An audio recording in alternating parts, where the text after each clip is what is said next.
60 টাকা বলা 60 এটা কত লাগবে কত বলছেন হ্যাঁ এটা কত এটা 60 টাকা এটা নিলে 70 টাকা আর কলার বলিগুলো কত বলে একটা 20 টাকা লাগবে কম হবে না আরো কম 15 টাকা করে রাখেন না একদম লাজ এখানে তিনটা আছে এখানে 60 টাকা আছে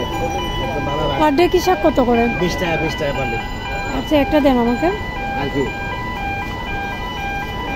কি দিব আর কি দিব এগুলো কম দুইটা দেন না 15 টাকা হলে না এখানে একটা 30 টাকা বুঝছেন আমি তো বেশি নিই আর কি দিব খেলাপ তো লাগবে খেলাপ তো দিব না আর 60 টাকা দেন কত কত 60 টাকা দেন না না 60 টাকা 40 টাকা হলে নিব এগুলো 60 টাকা আমরা 60 টাকা বললাম যে 40 টাকা হলে নিব আমি দিছেন এই দুটোটা 50 টাকা নিবে 50 টাকা নিবেন না না 40 টাকা 40 টাকা কেন দিব 50 টাকা